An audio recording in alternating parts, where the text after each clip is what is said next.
Well guys, today we're going to be looking at something that has bugged me and is probably on some of your minds as the new August 1st wave has finally come out, and that is, how big is the Bad Batch Shuttle?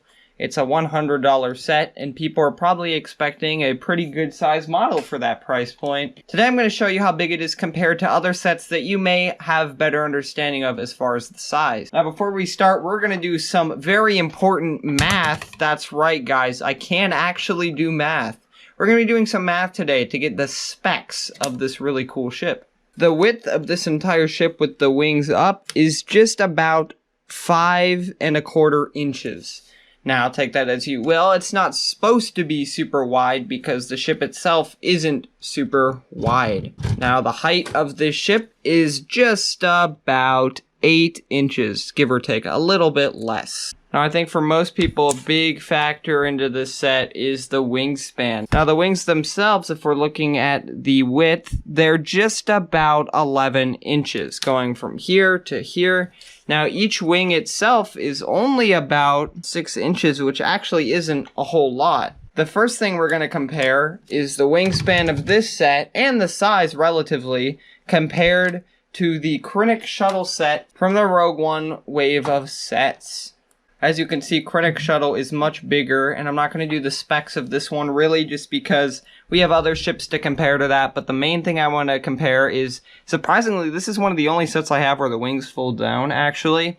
Now, the closest model to this is the Imperial Shuttle from earlier this year, the $70 Imperial Shuttle, but since I don't have that, we're going to be looking at the wingspan of the Bad Batch Shuttle compared to Krennic Shuttle. Now, of course, these are two very different sets, but you can see that Krennic Shuttle has an insane wingspan. Really cool set. That's actually my favorite part of the whole entire set as far as features, and it's those wings that makes the set look so much bigger than it is. Now, each wing is almost exactly a foot long, and this one is almost half as long, which just looks weird because next to each other they just don't look that different in size. Now, the Bad Batch one, the wings go down a lot more than Krennic Shuttle, but just to compare the size of the wings, the Bad Batch Shuttle doesn't have a ton of wingspan compared to other sets like Krennic Shuttle here, but it does have a nice length for the wings. But this shot right here just looks so cool. Krennic Shuttle is just a big triangle looking build, while the Bad Batch Shuttle I think has a lot more just different shapes and angles to it, which I really like. Don't get me wrong, Krennic Shuttle's really cool, but I love the way the Bad Batch has that different kind of angled fin with the cool wings that start just going straight down and then peek out right at the bottom. Next up here, I want to compare the height of the Bad Batch Shuttle to other sets that you might be more familiar with. And I found one from this year that I think is a pretty good height comparison. Now you can see that the Bad Batch Shuttle is just slightly taller than this 2021 Imperial TIE Fighter. The TIE Fighter is about 7 inches tall, while the Bad Batch Shuttle is a little below 8. So they're about an inch apart, and you can see that the Bad Batch Shuttle, those wings, give it a nice little extra added height on the very tippity top. While this TIE Fighter is a little bit wider, the Bad Batch Shuttle just has a lot more body to it, making it appear a lot bigger than this TIE Fighter. The set that I think best represents the length of the Bad Batch Shuttle is this Geonosian Starfighter set. They're almost exactly the same length, which is pretty cool. Now, if we look at it using actual math here, because we're really fancy like that, we'll find that the Geonosian Starfighter is 10¼ inches. The Bad Batch Shuttle here is a little bit shorter. Not by much, but barely shorter than the Geonosian Starfighter.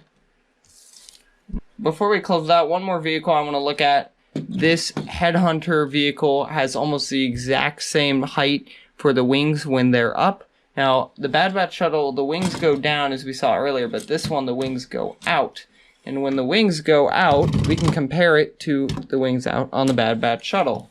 And they are pretty similar, however, the Bad Batch Shuttle is definitely wider. Thought it was cool, though, that I had a ship that had the same height for the wings when they're up as the Bad Batch Shuttle, because in both cases, this is how they look when the ship is down on the ground and not going anywhere. Now, if you're looking for actual specs of the Bad Batch Shuttle, they will be displayed on screen right now, and hopefully you now have a better understanding of the exact size of this $100 set. Now, is it worth the $100?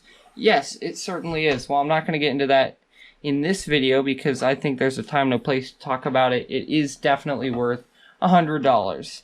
Now, right before we close out here, I'm going to show you another bit of the Bad Batch Shuttle next to the Imperial Shuttle. These sets are really similar in size, which is just really interesting because they're two very different vehicles that I think in the Star Wars universe should be very different sizes. Anyway, guys, thanks for watching this video. It was fun comparing the size of the Bad Batch Shuttle to other sets that may be more familiar for people. I thought it was cool looking at all these different sets and how they compare to the shuttle.